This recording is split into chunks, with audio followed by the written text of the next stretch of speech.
আপোনাৰ মুখত যদি বহুত বেছি কলা দাগ আছে নাইবা আপুনি বেছিকৈ ৰ'দত ওলাই থকাৰ ফলত আপোনাৰ স্কিনখন যদি কলা পৰি গৈছে, স্কিনত টেনিঙৰ সমস্যা হৈছে আৰু লগতে আপোনাৰ মুখত যদি বয়সৰ চাপ পৰিছে, বয়সৰ ৰেখা পৰিছে, চকুৰ ছাইডবোৰত যদি হাঁহিলে কুচকুচ পৰি যোৱা হৈছে, তেনেহ'লে আজি মই আপোনালোকৰ ওচৰত এনেকুৱা এটা ঘৰুৱা ৰেমেডি লৈ আহিছোঁ যিখিনি ব্যৱহাৰ কৰাৰ ফলত আপোনাৰ মুখখন লাহে লাহে এই সকলোবোৰ সমস্যা ঠিক হৈ যাব, কলা দাগসমূহ সম্পূৰ্ণৰূপে আঁতৰি যাব।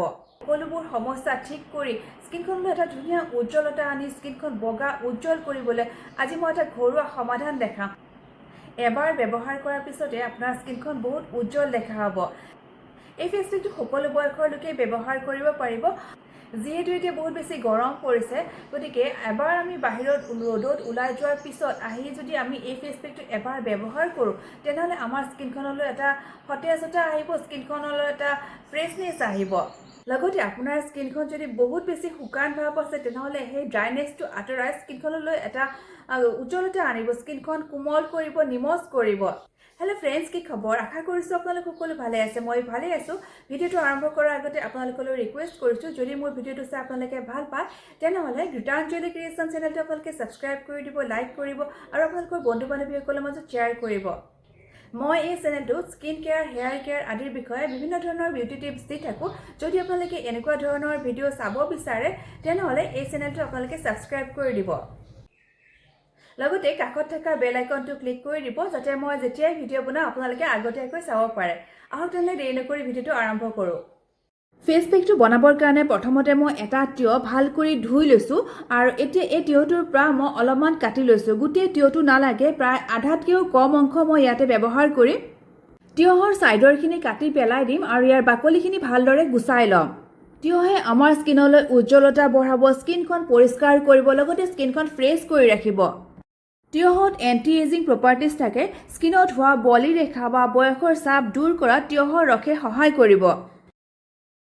চকুৰ তলবোৰ যদি ফুলি থাকে তেনেহ'লে তিয়হৰ ৰস ব্যৱহাৰ কৰাৰ ফলত সেইখিনি সমস্যা দূৰ হ'ব।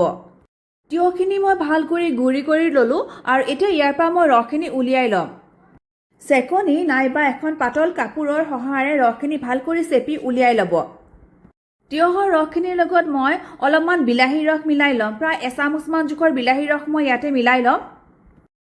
বিলাহীৰ ৰসে আমাৰ স্কিনখন ব্ৰাইট কৰে, স্কিনলৈ এটা উজ্জ্বলতা আনে। স্কিনত যদি ছানবাৰ্ণৰ সমস্যা আছে তেনেহ'লে সেইখিনি দূৰ কৰাত বিলাহীৰ ৰসে সহায় কৰে। মুখত থকা কলা দাগসমূহ দূৰ কৰাত বিলাহীৰ ৰসে সহায় কৰে। স্কিনখন মইশ্চাৰাইজ কৰি ৰাখে। যিসকলৰ স্কিনখন বহুত বেছি অইলি হয়, অনবৰতে তেলতেলীয়া হৈ থাকে, তেওঁলোকে বিলাহীৰ ৰস ব্যৱহাৰ কৰাৰ ফলত তেওঁলোকৰ সেই তেলতেলীয়া ভাৱটো দূৰ হ'ব। লগতে বয়সৰ ৰেখা বা বয়সৰ চাপ দূৰ কৰাৰ ক্ষেত্ৰতো বিলাহীৰ ৰসে সহায় কৰিব। প্ৰায় এচামুচ জোখৰ বিলাহীৰ ৰস ল'লোঁ আৰু এতিয়া ইয়াতে মই এচামুচ চাউলৰ গুড়ি মিক্স কৰিছোঁ। চাউলৰ গুড়ি আমাৰ স্কিনখন পৰিষ্কাৰ, চাফা, বগা, উজ্জ্বল কৰিব। মুখত থকা কলা দাগসমূহ পাতল কৰাত সহায় কৰিব। লগতে আমাৰ স্কিনখন টাইট কৰিব। টেনিং দূৰ কৰিব, এণ্টি এজিঙৰ কাম কৰিব। যিসকলৰ স্কিনখন লুজ হৈ গৈছে তেওঁলোকৰ স্কিনখন টাইট কৰাত সহায় কৰিব। এতিয়া ইয়াৰ লগত মই এচামুচ বেচন মিক্স কৰিম আৰু বেচনে আমাৰ স্কিনখন পৰিষ্কাৰ কৰিব, চাফা, উজ্জ্বল কৰিব। মুখত হোৱা কলা দাগসমূহ দূৰ কৰাত বেচনে সহায় কৰিব। নেক্সট মই ইয়াতে আধা চামুচ কফি মিক্স কৰিম। কফিয়ে আমাৰ স্কিনখন পৰিষ্কাৰ, বগা কৰিব, স্কিনলৈ এটা ধুনীয়া উজ্জ্বলতা আনিব, স্কিনখন ছফ্ট কৰিব। ডাৰ্ক চাৰ্কুলৰ সমস্যা থাকিলে সেইখিনি ঠিক কৰাত কফিয়ে সহায় কৰিব। কফিয়ে স্কিনখন মইশ্চাৰাইজ কৰি ৰাখিব।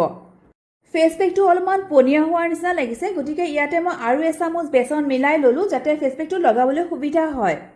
গোটেইকেইবিধ বস্তু ভাল কৰি মিক্স কৰি ল'লোঁ আৰু একেবাৰে শেষত মই ইয়াতে অলপমান নেমু ৰস মিলাই লৈছোঁ। প্ৰায় এচামুচমান জোখৰ নেমু ৰস মই ইয়াতে মিলাইছোঁ। ভাল কৰি মিক্স কৰি ল'ম আৰু ৰেডি হৈ গৈছে আমাৰ এটা পাৱাৰফুল ফেচ পেক। যিটো ফেচ পেক প্ৰথমবাৰ ব্যৱহাৰ কৰাৰ লগে লগে আপোনাৰ মুখলৈ এটা ধুনীয়া গ্ল' আহিব, মুখখন পৰিষ্কাৰ, বগা, উজ্জ্বল দেখিব। পেকটো লগোৱাৰ আগতে মুখখন ভাল কৰি পৰিষ্কাৰ কৰি ধুই ল'ব। মই মুখখন ফেচ ৱাছ কৰি লৈছোঁ। আপোনালোকে মুখখন ফেচ ৱাছ নাইবা চাবোন যি ব্যৱহাৰ কৰে ব্যৱহাৰ কৰি ধুই ল'ব, নাইবা আপোনালোকে অকণমান কপাহত অলপমান গাখীৰ নাইবা গোলাপ জল যিটো আপোনালোকৰ ঘৰত থাকে সেইখিনিৰ সহায়েৰে মুখখন লাহে লাহে ঘঁহি ঘঁহি ভাল কৰি চাফা কৰি ল'ব। তাৰপিছত ফেচ পেকটো ব্যৱহাৰ কৰিব। গোটেই মুখখনতে ফেচ পেকটো মই দেখুওৱাৰ দৰে ভাল কৰি লগাই ল'ব। 2-3টা লেয়াৰ দি ফেচ পেকটো ভাল কৰি লগাই ল'ব। আৰু যদি আপোনালোকৰ চকুৰ তলবোৰ ফুলা ফুলা হৈ থাকে নাইবা চকুৰ তলবোৰ কলা পৰি থাকে তেনেহ'লে চকুৰ তলবোৰতো ফেচ পেকটো ভাল কৰি লগাই ল'ব। যদি আপোনাৰ ব্লেক হেডছ বা হোৱাইট হেডছ আছে তেনেহ'লে যিবোৰ জেগাত ব্লেক হেডছ বা হোৱাইট হেডছবোৰ আছে সেই জেগাবোৰত ফেচ পেকটো লৈ অলপ লাহে লাহে বেছি সময় ঘঁহি ঘঁহি লগাই দিব। এইখিনি ঘঁহি ঘঁহি লগোৱাৰ ফলত আপোনাৰ ব্লেক হেডছবোৰ আঁতৰি যাব। এই ফেচ পেকটো নিয়মীয়াকৈ ব্যৱহাৰ কৰাৰ ফলত আপোনাৰ মুখত হোৱা ক'লা দাগসমূহ লাহে লাহে পাতল হৈ আঁতৰি যাব। এই ফেচ পেকটো সকলো বয়সৰ লোকেই বা পুৰুষ মহিলা সকলোৱে ব্যৱহাৰ কৰিব পাৰিব, যিহেতু ইয়াতে কোনো ধৰণৰ কেমিকেল নাই, 100% নেচাৰেল হয়, গতিকে ইয়াৰ পৰা কোনো ধৰণৰ ক্ষতি নহয়। এই ফেচ পেকটো আপোনালোকে মাত্ৰ এবাৰ ব্যৱহাৰ কৰি চাব। প্ৰথমবাৰ ব্যৱহাৰ কৰাৰ লগে লগে আপোনাৰ মুখলৈ এটা ধুনীয়া গ্লো আহিব, স্কিনখন বহুত পৰিষ্কাৰ বগা দেখা হ'ব। আজিকালি সকলোৰে লগতে টাইম বহুত কম থাকে, গতিকে পাৰ্লাৰত গৈ 2-3 ঘণ্টা বহি ফেচিয়েল কৰাৰ সময় কেতিয়াবা নোলায়। তেনেকুৱা অৱস্থাত যদি আপোনালোকে এই ফেচ পেকটো এবাৰ ব্যৱহাৰ কৰে তেনেহ'লে আপোনালোকে ফেচিয়েল কৰাৰ দৰে উজ্জ্বলতা বা তাতকৈ বেছি উজ্জ্বলতা আপোনালোকে ঘৰত বিনা পইচা বিনা খৰচতে পাব পাৰিব। ফেচ পেকটো গোটেই মুখখনতে মই ভালদৰে লগাই ল'লোঁ আৰু এতিয়া এইখিনি মই 15 মিনিট সময়ৰ কাৰণে এইদৰে শুকাবলৈ ৰাখি থ'ম। তাৰপিছত মই কি কৰিব লাগে দেখাই আছোঁ।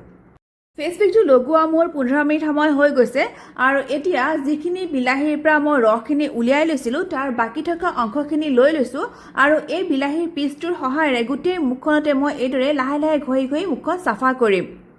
প্ৰায় 2 মিনিটমান সময় এইদৰে মই খুব লাহে লাহে মুখখন চাফা কৰি ল'ম আৰু এইদৰে চাফা কৰাৰ ফলত মুখলৈ এটা ধুনীয়া গ্লো আহিব। মুখত থকা জমা হৈ থকা লেতেৰা ময়লাবোৰ আঁতৰি যাব, মুখৰ দাগবোৰ পাতল দেখিব, স্কিনখন বহুত সফ্ট হ'ব, মুখখন দেখিবলৈ বহুত বগা উজ্জ্বল লাগিব।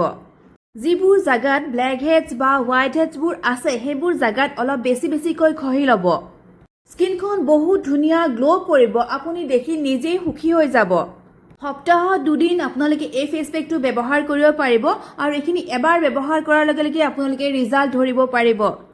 মই প্ৰায় 2 মিনিট সময় বিলাহীৰ পেষ্টটোৰ সহায়েৰে মুখখন ভাল কৰি ঘঁহি ঘঁহি চাফা কৰি ল'লোঁ। এতিয়া মই মুখখন ধুই আহিম। এয়া মই মুখখন ধুই আহিলোঁ আৰু মুখখন ধুই অহাৰ পিছত আপোনালোকে নিশ্চয় ধৰিব পাৰিছে মোৰ স্কিনখন ফেচ পেকটো লগোৱাৰ আগতকৈ বহুত বেছি গ্লো কৰিছে। মুখখন ধুওঁতে চাবোন ব্যৱহাৰ নকৰিব, পানীৰে ধুই দিব। এতিয়া মই অকণমান নেভিয়া ক্ৰীম লগাই ল'ম আৰু আপোনালোকে আপোনালোকৰ পচন্দৰ যিকোনো ক্ৰীম, আপোনালোকে যিটো ক্ৰীম সদায় ব্যৱহাৰ কৰে সেই ক্ৰীমটো লগাই ল'ব পাৰিব আৰু আপোনালোকে যদি ইচ্ছা কৰে মেকআপো কৰিব পাৰিব বা ৰ'দত ওলাই গ'লে আপোনালোকে ছানস্ক্ৰীমো ব্যৱহাৰ কৰিব পাৰিব। আৰু যদি আপোনালোকে ক্ৰীম লগাব নিবিচাৰে, আপোনালোকে ঘৰতেই থাকে, তেনেহ'লে আপোনালোকে অকণমান নাৰিকল তেল মুখত লগাই ৰাখি থ'বও পাৰিব। আশা কৰিছোঁ ভিডিঅ'টো চাই আপোনালোকে ভাল পাব আৰু ভিডিঅ'টো চাই যদি ভাল পায় তেনেহ'লে ছাবস্ক্ৰাইব কৰি দিব, লাইক কৰিব আৰু আপোনালোকৰ বন্ধু বান্ধৱীসকলৰ মাজত শ্বেয়াৰ কৰিব। আজিলৈকে ইমানেই। নতুন এটা ভিডিঅ' লৈ আপোনালোকৰ ওচৰত পুনৰ লগ পাম।